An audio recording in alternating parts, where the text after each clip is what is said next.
Yeah, hello folks. This is a Roland D-50, and which I purchased on eBay. And typical, half the buttons didn't work. It didn't work at all. What I did find was, even though I verified it did work before it was shipped, when I would tap on here, there's some transistors here that started to work again. Yeah, I'll trace that down. It's probably a loose contact, so I'll take care of that.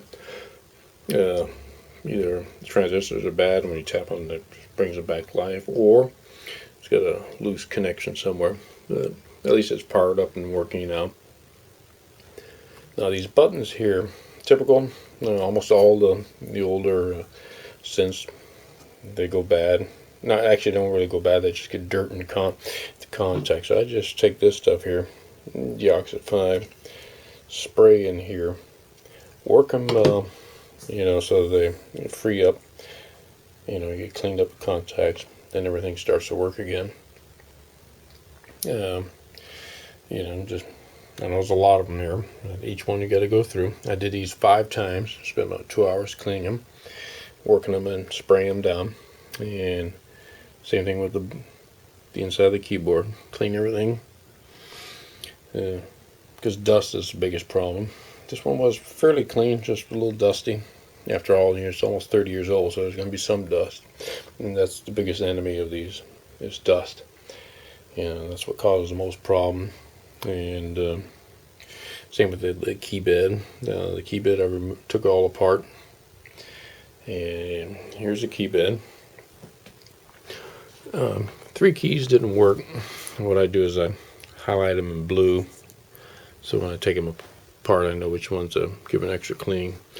But then again, as you can see, I took the first or the last octave off, including the 2 other ones here, and lift these are little like fiberglass paper felt. Take that off, and there's a rubber strip under here. Gently peel that off. There are little rubber feet. They go into the board here. Take them out, and then you'll see there's a little on the circuit board here. There will be integrated into the circuit carbon tracks. Clean them all up well. Clean the back side there on these little things there. You're going to see on the rubber 2 buttons. Clean them off very well. But I use rubbing alcohol. And make sure when you reinstall a little arrow here, because they can do it the other way. There's a little tiny arrow that goes forward, because the back side is a different height than the forward side. Because the way it works is when this comes down, it senses which one hits first, times it to the second one coming down, and that's what gives you your velocity. And in here, if I remember right, this is where your aftertouch. There's a strip in here. If go down to the very end, as you can see, this should be for your aftertouch. It goes through the felt here. So when you press down, a lot of times you just stop working. I haven't checked this one yet, if it works or not, but we'll get to that one step at a time. But then again, that's the basics of it. You'll probably, the old keyboards, you'll have buttons that don't work. Clean them up with the deoxit, and you'll have a couple of keys that may or may not be out. Like I said, take off the keys and pull off this rubber strip right here. It's all one piece, 1 octave at a time. This is how it's designed. And just work your way down. And then what I do is I just take 1 octave apart, clean it, put it back together so I don't get too many pieces everywhere. The springs per ear are going to be a different length for your black keys and your white keys. The white keys are a little bit shorter. The black keys are a little bit longer. I know it's strange, but that's how it's done. And then again, if your velocity, aftertouch, still works. Well, that's it. That's how it is with old keyboards. You have to be prepared to take things apart and clean them. Putting this together is pretty straightforward. I usually take a little marker and I mark where the screws were, so I know. You can barely see them, but that's the way to, and I number things down. So when I put it back together, more straightforward.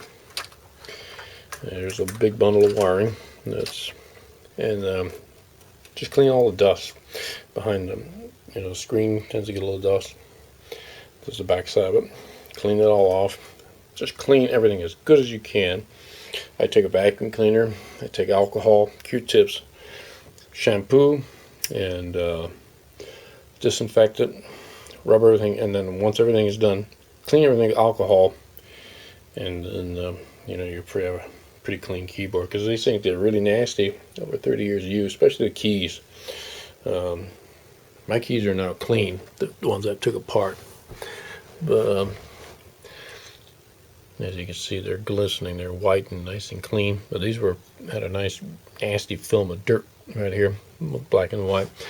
And here's one that, yeah, it's not too bad, but the other ones, when I take them out, you'll see they all have a layer of grime underneath.